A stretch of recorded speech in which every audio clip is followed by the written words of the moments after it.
Hey there everybody, this is Sam Dudley, aka Head of CCTV, and of course, the creator of Sweet Tooth Time Explaining His Magic. Except I've got a little news I would like to announce on my YouTube, is that when Season 5 comes around, it'll no longer be Explaining His Magic. Instead, it'll be something else. But it will still retain what I made the original series for, just how it's style presented, but I want to take it in a new direction. And with the notes I made down right now for the upcoming season, I really like it. And though the season is not gonna, the new season 5, it's not gonna be coming out anytime soon. But when it does, I really hope it captures the magic that season 4 did, but tells it in its own right. And I really hope you guys will like it. So I guess with that said, Explaining His Magic is just an era's over, really, so I guess nothing else to do but to look back in the past. See if anything's really held up or not. This was originally going to be a series of videos where I talk about my top 10 favorite episodes of Explaining His Magic, and then the top 10 episodes where it's just mere about, but then I got the idea like I would have to watch all the episodes just to see it anyway, and then I just figured, not easier in a sense, but I figured it makes more sense just to look back on every single episode. Much like I do with the show itself, looking back on every Friendship is Magic episode. Here I'll be doing the same with my own show, so I'll be talking about making brief little notes on how I feel about every single episode of Explaining His Magic. All of them, the good, the bad, and the meh ones, and see if I've really improved and see where I like to take more in the future. So, with that said guys, hope you enjoy this little video.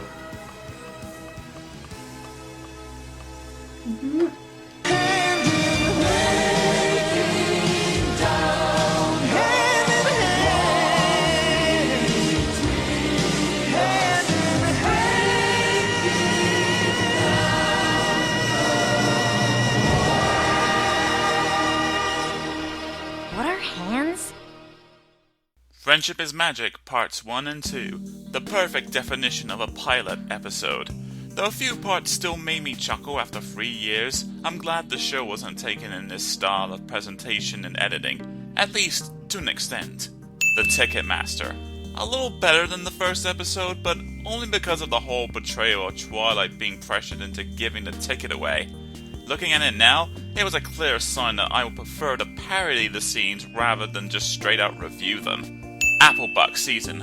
About the same as the last episode in terms of how I feel, but with less memorable skits and jokes. Even the Applejack Freakout song didn't really leave an impression on me, though Twilight's Freakout did for some reason. Griff on the Brush Off. While not a favorite episode, period, this might be one of my favorite episodes of this season. That might be due to the quick editing, unexpected jokes, and while I'm still not a fan of Gilder despite what later seasons will develop for the character, it was still a good one, can't really complain. Ghostbusters. This is a mixed opinion. Some material works while others don't. Trixie is still awesome though. Dragonshy. My first attempt at a non-scripted episode for the series, and it clearly shows. Awkward pauses and lame attempts to transition jokes, not really a good one to look back on. Though I still love the whole, I ain't parting with my jewels! Look Before You Sleep. In my opinion, the worst episode of the season, and maybe even the worst episodes I've ever released for the series. No jokes work, earlier callbacks are just wasted here, and even though I do like the video that I promote, the shout out for one of my wife's comic dubs was overlong, not memorable, and it leads to nothing anyway. Bridal Gossip. While not perfect, a lot of material in this episode I believe works. Maybe better if the editing was tweaked with. I still love the joke where the ponies beat up Sakura, and the obvious message is ruined by those famous last words from Applejack. Swarm of the Century. Not as good as the last one, though a few jokes did make me chuckle, but the whole build-up for the Power Sprite in my closet definitely did not work, and it definitely isn't one good looking back on, if that makes sense. Winter Wrap-Up. This technically wasn't a bad one. I still stand by what I say here on how I feel about the episode as a whole, though my argument on Twilight's sadness might be a little too personal and even made me feel uncomfortable to hear. What I do like is how snow just appeared out of nowhere on that day, and I just took that as a sign to film the episode then. Really memorable for that reason alone. Call of the Cutie. Again, the subject matter of the episode might be uncomfortable to listen to, especially how I portray the writer and how she got to try and kill herself. Unlike the last one though, nothing here is memorable and not even worth a second viewing. Fall Weather Friends. This is definitely one of my favourite episodes of the season. Aside from one or two jokes going a little over long, everything else holds up great, and it did make me chuckle at a lot of places. Suited for Success. The joke is the character doesn't like rarity episodes, so he fakes having a cold to try and get out of it. Glad I don't repeat this gag ever. Yeah, no, seriously, this is not a good one. Feeling Pinky King. Now this, I can safely say, is one of my favourite episodes of the show as a whole. You can easily take out my confession at the beginning and everything else is just great. Perfect even. What I note, what I do, what I parody, how I look. Change nothing else, please. I just love this one. Sonic Rainboom. Again, one or two jokes I really liked at first, they didn't hold up as well years later. Which is a shame because this episode is just meh, in my opinion. Nothing holds up, but nothing was offensive either, so whatever. Stairmaster. Once again, nothing really holds up as a whole. Even though it did start out that whole heart attack counter gag, I really took nothing out of this episode. The Showstoppers. This one I will take nothing more either. Again, not terrible, but it's not good either. I don't get the whole eating rice scene either. Was I trying to be artsy or something?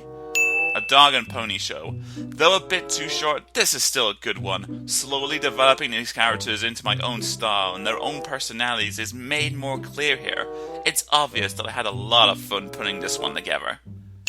Green Isn't Your Color. Just skip to the end to see the promo for the big story arc that closes this season, otherwise it's just pretty much the same deal as Suited for Success. Over a Barrel. These next couple of episodes will have me being in one location at a time as I try to remember what I like about Friendship is Magic, represented by the elements of harmony. While they do hold up as non-scripted episodes, they all follow the same pattern. Review the episode, say how it's connected to a certain element of harmony, Sweet Tooth gets the memories, and a piece of clothing comes back. And he goes on in his merry way as emotional music plays off some nice scenery. Nothing else to say really except where it all takes place. In this one, I'm naked in the bathtub. A Bird in the Hoof. I'm hanging out in a grocery store. The Cutie Mark Chronicles. I'm sweating in my car by a scenic path. Owls While It Ends Well. I'm really sweating in my car hanging out in a nice neighborhood. Party of One. Now we're in scripted form again. And yeah, this episode held up a little more than I originally expected. The little touches like slowly raising the tempo as the episode goes on is pretty subtle.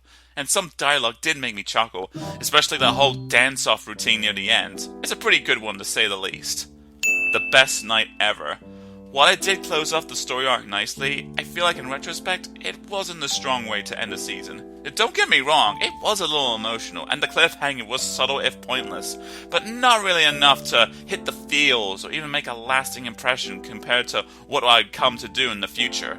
I guess I should be thankful that this season finale was a bit of a starting point for that, and again, it does end things up pretty well. The Return of Harmony Parts 1 and 2. Man, this one's a mixed bag. Again, some material works, but only the little things. The emotional scene was a little overdone, and fake Discord did not hold up for me. No real funny dialogue, and said dialogue can hardly be said anyway under that distortion, so what was I even thinking? Not one of the worst episodes, but it's kind of a disappointment looking back on. Lesson 0. Again, a non-scripted episode only relying on notes and how it will be played out. This is an interesting episode to look back on. Though this idea has been done before, further going into the mental state of this character, it's not a bad idea, and it's a decent start for things to come. Lunar Eclipsed. A few laughs were had, even if the editing could have been fixed at places to make the humor even more effective. Also, count how many times I look at the TV in that opening shot. You'll never guess why. Sisterhood Shosho. We never talk about this. Ever.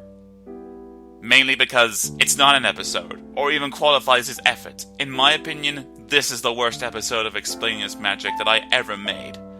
Except for the remade version I did over a year later, but we'll get to that later. The the Cutie Pox. Honestly, a pretty standard episode, and I do have to note on the editing here, especially the visuals.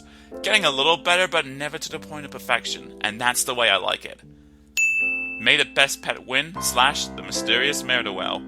The first to cover 2 episodes in one video, which I thought was a neat idea in case 2 back-to-back episodes were connected in some way, to save the hassle of repeated notes for 2 weeks on.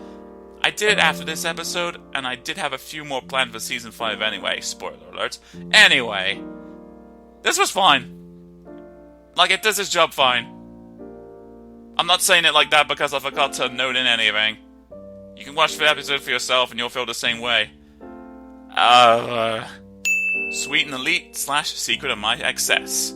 This is the beginning of the whole Rarity acting crazy against Sweet Tooth thing, and I still have a soft spot for it. Though this episode doesn't completely sell it, it would continue. It would be worth it, and it was interesting to see how it all started. Speaking of interesting, Hearthwarming Eve. I would say that this episode is. It is very interesting. It's not one of my favorites, but the fact that I did it all in spoken rhyme, and the first one no live action footage was used, is pretty unique. If a future episode calls for this kind of treatment again, I wouldn't mind doing so. Family Appreciation Day. An unnecessary crossover to a meh episode, filled with uncomfortable jokes and real talk. Baby Cakes. While 1 or 2 jokes of mine are kind of dark, it was still a decent review with all-around okay material to make it tolerable.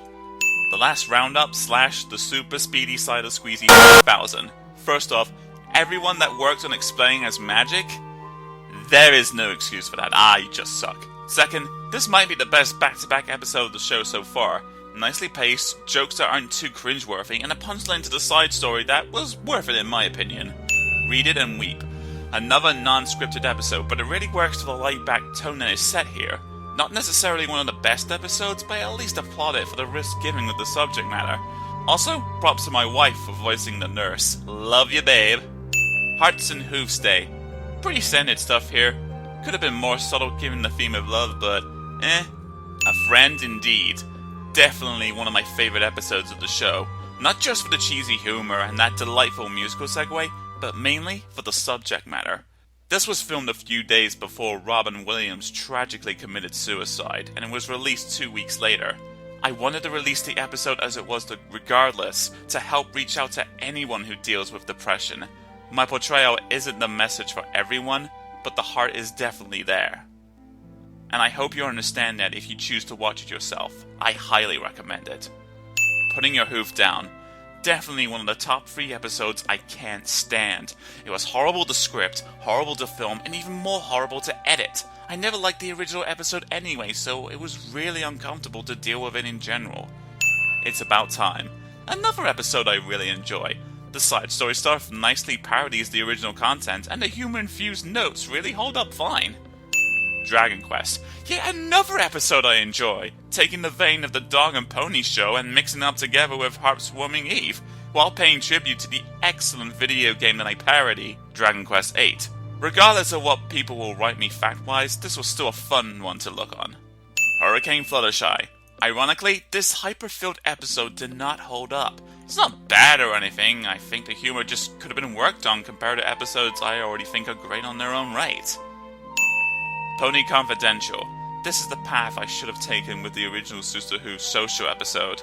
Sure, it's not memorable or it was taken advantage of, but hey, it's something at the very least. And given the fact that I didn't like the source episode anyway, it's probably for the best.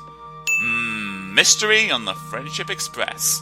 My own little tribute to a film I didn't grow up with. How funny. Regardless, this episode looked like it was fun to make, and it was definitely a treat to look back on as well. A Cancelot Wedding Parts 1 and 2. Despite the fact that this episode was released in 2 parts, I still consider it as one regardless. And honestly, while the review parts are standard if not popular, it's the live action parts that definitely make this episode work. We've gotten to know these versions of the main 6 a fair bit to care for, and even for the Sweet Tooth character as well. While the future will definitely go above and beyond what is done here, I still think it was worth the effort to make, despite everything done by myself. Well, Kira Buckley making a cameo was awesome too. I need more brony friends. Also, quick fact, the twist of an evil Sweet Tooth exposed is also a plot thread I used for an episode of The Preschool Guy. 2 months later. I must have been in a really dark place for that coincidence to happen, but I'm better now. I hope. The Crystal Empire, Parts 1 and 2. Like the Source episode, it was all half and half. I like how Sweet Tooth's story is a little more developed, and even some of the jokes here work. But we've also seen all this other stuff before, so at this point, it's nothing new, except we're in a new location. How awesome. Too many Pinkie Pies. Definitely one of my favorite episodes from Season 3. Aside from 1 or 2 jokes not having a satisfying payoff, everything else here works to the advantages of the source material. What I say as a whole, and what I parody into Sweet Tooth's world, I think is well done. No real complaints. One bad apple. This episode I can make a few complaints on though, even though they are minor. Too much footage on the episode footage, and Sweet Tooth not taking full advantage of that. Probably because it's dealing with a tough subject matter, but really, that's no excuse. At least it's no putting your hoof down. Some of the jokes did make me chuckle, and certainly has a nice little sing-along near the end to make things worth it. Magic Duel. This really was a fun episode to watch, looking back on it. Trixie is a character that I will later go on to love more and more, and it's nice to see that fact tease at this point, alongside some more funny visuals, gags, and even some decent atmosphere to boot. Sleepless in Ponyville. This will be the start of a 3-episode story arc which goes into why the Sweet Tooth character became a brony in the first place. Whether or not you can relate to that or even sympathize with the story is up to you. I wanted to at least create a backstory regardless. The review portion of this episode is pretty standard, but I believe what makes this episode work out is the outside scenes. I've been told by people who have viewed these scenes, especially family, that those shots look beautiful. There's a nice irony to know that behind all the silly voices and the childish humor, that there's some true art in there. You just gotta look deeper into the rabbit hole. Wonderbolts Academy. A little filler episode that works okay, with a few decent jokes, mostly the lengthy ones. But of course, it would all lead up to the twist at the end, and of course, the next episode. Apple Family Reunion. I never intended to properly review this episode from the beginning, even though I do like it. What I set out to do is set a stone from Sweet Tooth's history, and become a personal staple for the character in future episodes. It's not one that's meant to be funny, and I don't mean that to be critical either. It really tries to become more dramatic, and maybe even more relatable. Again, extra kudos if you at least try to understand the reasons for me trying to create this character's backstory. Just move on to the next episode if you don't want to be bummed out and you want more intentional funny humor from me. Spike at your service. An all-around good review. One that I still stand on the opinions, and even the build-up for the live-action scenes is still well done. Keep calm and flutter on. In terms of the comedic outlook, this is my all-time favorite episode of Explain This Magic. Until I make one better, but regardless. Even though it's just a big knockoff to a classic Daffy Duck cartoon, I believe that it's warranted in this plot, and everything I could have and did use for absolute effect is here. For jokes, for editing, for visuals, for notes, even the punchline. Oh yeah, I just want the redone version of Sisterhood Social. I'm not going to say that this has done the justice compared to the original episode, but it's something. And it does lead to some more crazy Rarity, which I admit to love writing. Fun fact, the scene where Rarity is praising Lauren Faust as Christ and bashes Sweet Tooth for his quote-unquote joke was actually based on an event that happened to me in real life. Pretty accurate on words, so no point explaining on it further. Just for sidekicks / games ponies play. You can tell that I didn't really care for these groups of episodes, and trying to make a review based on that content is really difficult to try and make funny. It's definitely on the top 10 list of episodes that I don't look fondly on. Magical Mystery Cure. I am not a talented singer, or either one with Predator experience, or either just, a singer in general. So, looking back on this one just feels awkward. For me at least. If you got something out of this giant medley of mine, then more power to you. You can't say that the effort wasn't there, even I can admit that, but that's as far as I can go. Though the extra scene of the alternative choice was pretty neat. Again, thanks Kira. It was my subtle way of going into Equestria Girls. The intro was too long, the review was standard, I will never shave my head again, but at least some humor still made me chuckle. Princess Twilight Sparkle Parts 1 and 2. A real progression into a new season in terms of production. New camera, new setup, and new gambles while still retaining the same style of previous episodes. While it isn't perfect and it can be a little lengthy at parts, it's still a good one, with decent humor and thought-provoking notes to mention. Castle Mania, one of my favorite episodes of Season 4. Without relying on notes and footage, the source material is still referenced for laughs and explaining to the audience, a path that I wish to follow into the future. Maybe the scenes with Sweet Tooth could have been trimmed down or just removed entirely, but they don't ruin the episode. Daring Don't. Basically the same deal as Read It and Weep in terms of style, for the most part at least. Then it becomes a vlog, then there's a pretty funny scene at the end. I prefer the former episode. Flight to the Finish. A standard episode reviewing a standard episode. Nothing more to say. Power Ponies. This should be my favorite episode of Season 4. I do go for the style that I wanted, the jokesters are exactly as I wanted, and it portrays how I feel in the source material anyway. So why don't I love it as much as I should exactly? Who knows? Maybe I didn't make enough references, or maybe I used too much. Maybe this nerd version of Sweet Tooth got old too fast or he wasn't used enough. Like Power Ponies itself, we didn't get enough time to bask into this new environment, which is a shame considering the possibilities of good content they could have released if given another episode or two. But it was still fun to watch regardless. Bats, my second favorite episode of Season 4.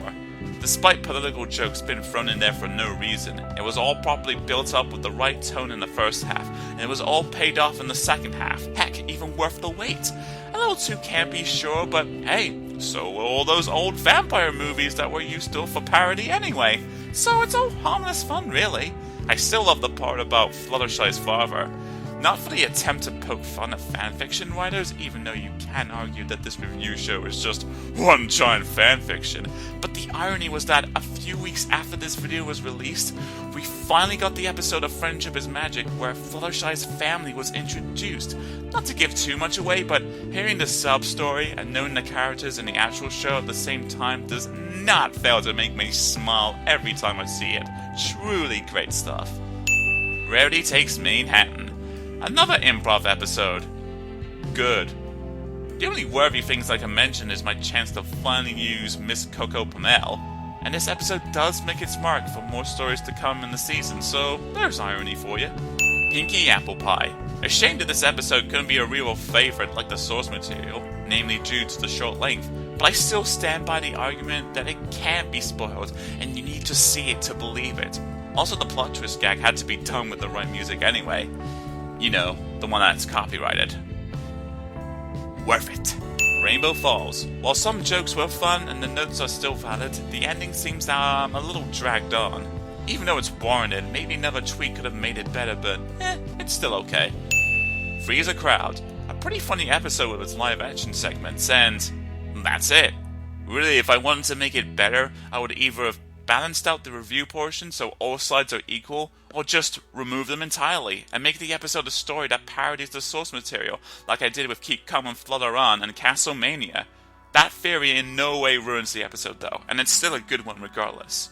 Pinky Pride. It's a shame that the presentation for the video is lackluster, because out of the two medley songs that I've done for the show so far, this is my personal favorite.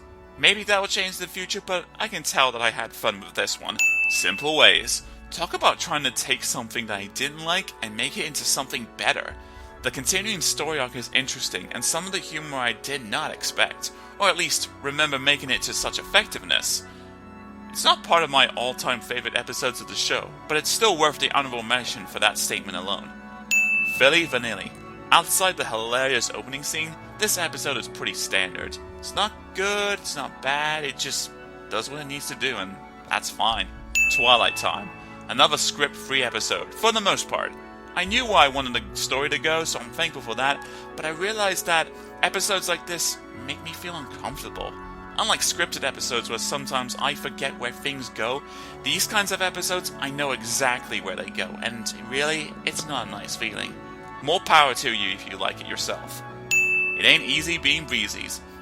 Could have been better, should have been better, but it is what it is. Some pony to watch over me. completely forgot how this one ended up, so I liked it for that reason. Not the most intriguing or even entertaining, but at least it got me going until the punchline was revealed. Mod Pie. The perfect combination of the classic setup of Season 1 while using the tactics of the current season to make it a really good one, especially the ending. Funny, funny stuff. For whom the sweetie belle tolls.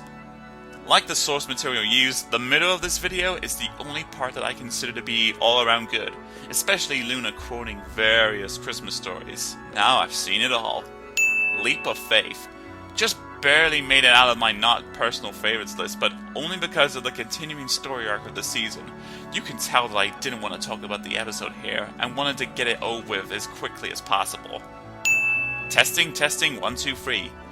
Going in between real talk about kids going through the school system and the obvious yet still chuckle-worthy punchline at the end, that's it. It's fine.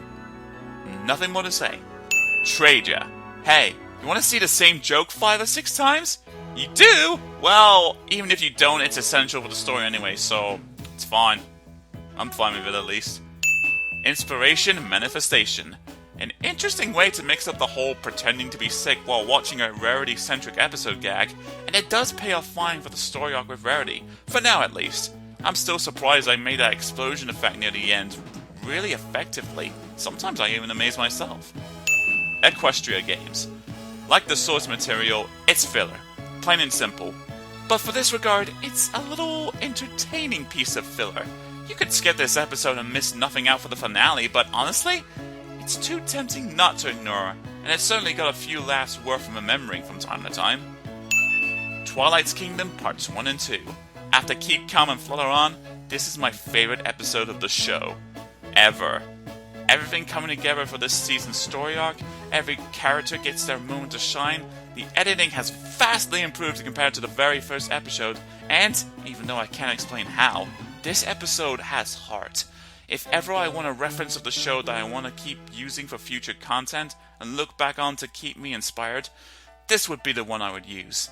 I can never recreate the magic that came from this one, nor do I want to. It's just perfect.